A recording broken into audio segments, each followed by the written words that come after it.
देखिए क्वेश्चन है कि संघ की संसद में शामिल है। तो देखिए संघ की संसद यानी कि भारतीय संसद में भारत के राष्ट्रपति, राज्यसभा जिसे उच्च सदन कहा जाता है, लोकसभा जिसे निचला सदन कहा जाता है, ये सभी संघ की संसद में शामिल होते हैं।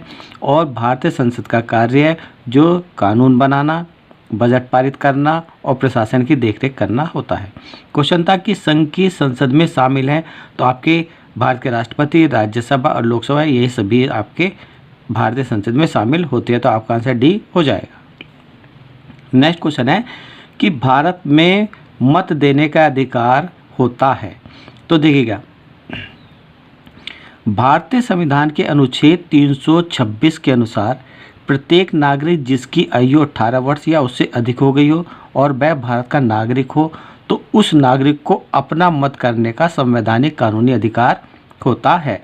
तो क्वेश्चन है कि भारत में मत देने का अधिकार होता है, तो आपका आंसर डी हो जाएगा, कानूनी अधिकार होता है। नेक्स्ट क्वेश्चन है कि संसद के किसी सदन के दो सत्रों के बीच अंतराल किससे अधिक नहीं होना चाहिए। तो देखिएगा भारतीय संसद में संसद के किसी भी दो सदनों के सत्रों के बीच में अंतराल जो 6 महीने से अधिक नहीं होना चाहिए। संसद को एक वर्ष में कम से कम 2 बार बैठक करानी चाहिए।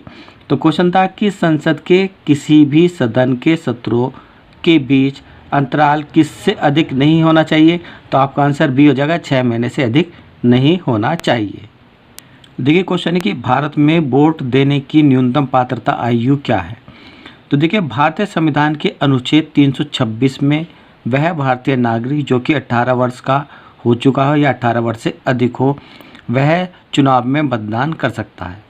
भारत में पहले मतदान करने की आयु 21 वर्ष थी, परंतु 61वें संशोधन 1988 में मतदान करने की आयु 21 से घटाकर 18 वर्ष कर दी गई है। क्वेश्चन था कि भारत में वोट देने की न्यूनतम पात्रता आयु क्या है, तो आपका आंसर डी हो जाएगा, 18 वर्ष है। नेक्स्ट क्वेश्चन है कि भारत के संविधान की कौन सी अनुसूची में विरोधी दल बदल अधिनियम से संबंधित प्रावधान है। तो देखिएगा इसमें कुछ अनुसूचियाँ दी गई हैं। भारत संविधान की दूसरी अनुसूची में भारत के राष्ट्रपति, राज्यपाल, लोकसभा, राज्यसभा के अध्यक्ष और सर्वोच्च न्यायालय के न्यायाधीशों के वेतन और भत्तों का उल्लेख किया गया है। 5वीं अनुसूची में अनुसूचित जाति, अनुसूचित जनजाति क्षेत्रों के